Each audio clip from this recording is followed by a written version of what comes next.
The Golden Age of Piracy was never an age of freedom, but a floating nightmare where every black flag brought cannon fire, betrayal, starvation, public executions, and oceans stained with blood, forcing thousands of desperate sailors to choose between dying as slaves to empire or living as hunted outlaws whose only escape from the gallows was surviving one more impossible battle. Picture the year 1717. Trace your finger along the map from the rocky harbors of New England to the turquoise waters of the Caribbean.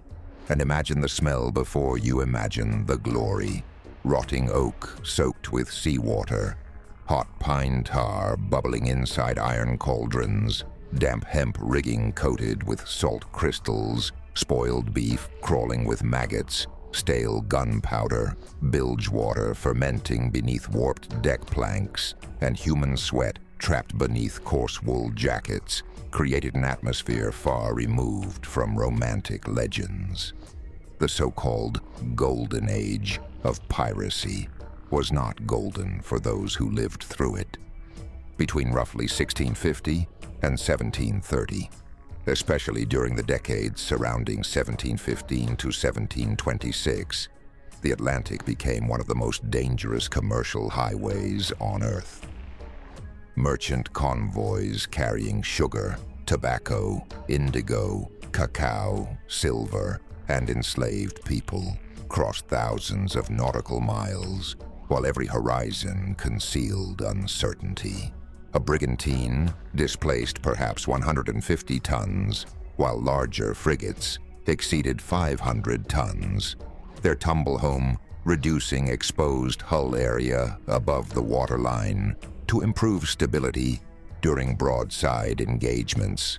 Oak footocks locked together beneath the outer planking distributed stress across the ribs.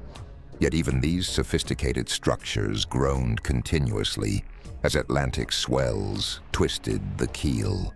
Every creak echoed through sleeping sailors because any unfamiliar vibration might indicate sprung planks, loose tree nails, or an approaching vessel emerging silently beyond the morning fog.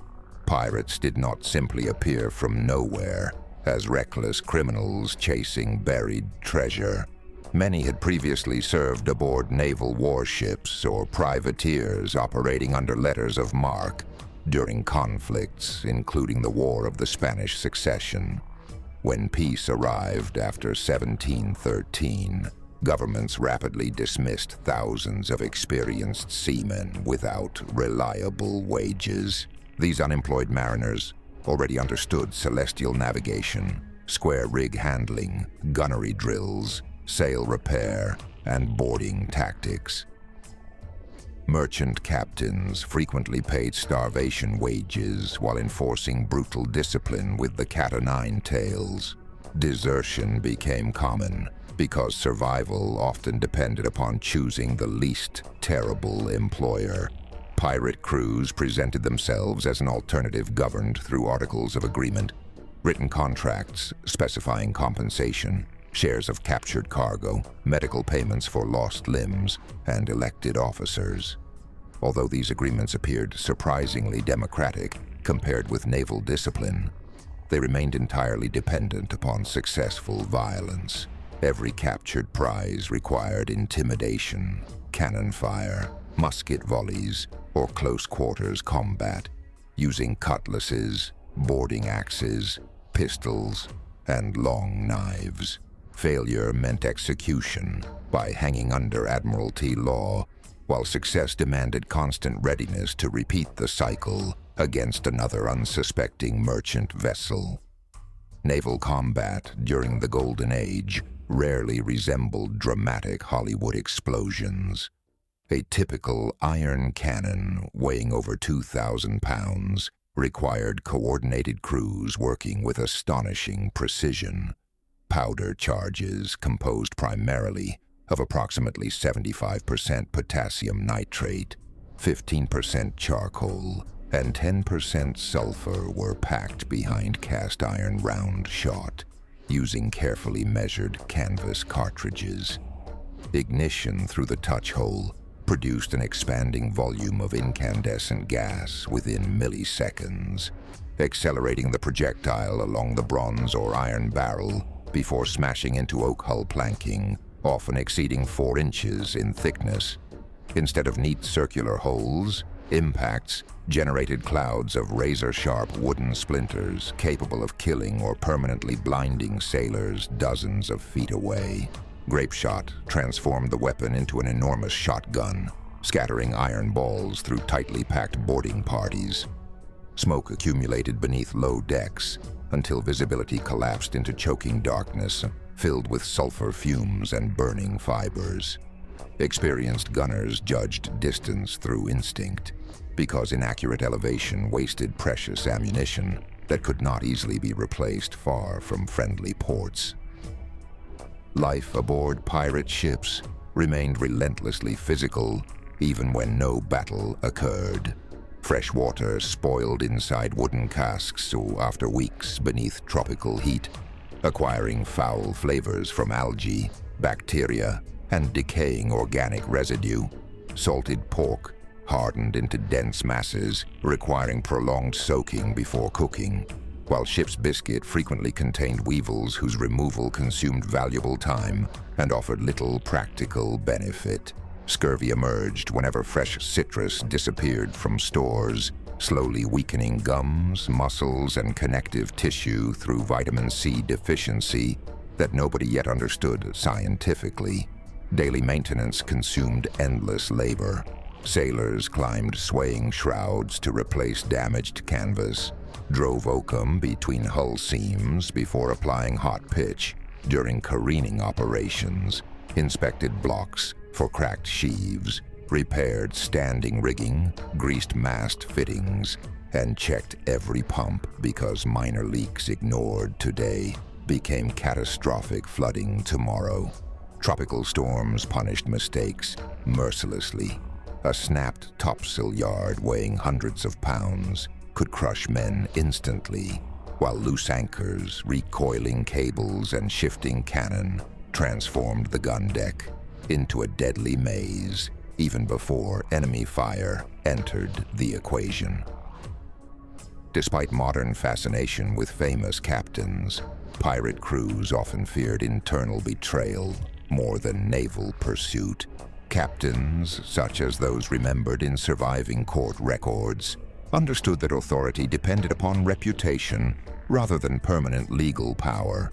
Quartermasters distributed provisions, settled disputes, and represented ordinary sailors against abuse. Loot rarely consisted of glittering mountains of gold. Cargo manifests more commonly listed barrels of flour, textiles, iron tools, rum, sugar, molasses, tobacco, spices, candles, rope, sailcloth, and manufactured goods destined for colonial markets.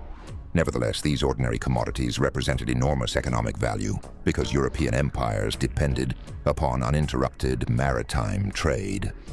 A single captured merchantman might carry cargo worth many thousands of pounds sterling. Consequently, colonial governors intensified anti-piracy campaigns, commissioning fast sloops capable of pursuing lighter pirate vessels through shallow coastal waters, inaccessible to heavier ships of the line. Intelligence networks expanded as merchants, tavern owners, dock workers, and former pirates exchanged information for rewards, making anonymity increasingly difficult throughout Caribbean ports. The true legacy of the Golden Age of Piracy lies not in romantic adventure, but in relentless instability stretching across oceans that connected continents through commerce, empire, slavery, and war. Every successful pirate attack increased insurance costs, delayed convoys, disrupted colonial economies, and encouraged governments to expand permanent naval patrols. Public executions became carefully staged political theater designed to demonstrate imperial authority. Condemned pirates marched beneath armed guards toward massive wooden gallows where hemp ropes measured tested, and adjusted, according to body weight, determined whether death arrived quickly or through prolonged strangulation. Iron gibbet cages sometimes suspended executed bodies near busy waterways for months or years until weather, salt, scavenging birds, and corrosion reduced recognizable human remains into skeletal warnings visible from approaching ships. These grim displays symbolized the end of an era. The Golden Age earned its name because later generations romanticized extraordinary fortunes and legendary captains. Yet contemporary witnesses remembered something entirely different. Overcrowded prisons, shattered merchant families, blood-soaked decks, infected wounds, splintered oak, thunderous broadsides, desperate survival, and an Atlantic Ocean where every sunrise carried the possibility that another black flag would emerge silently beyond the horizon.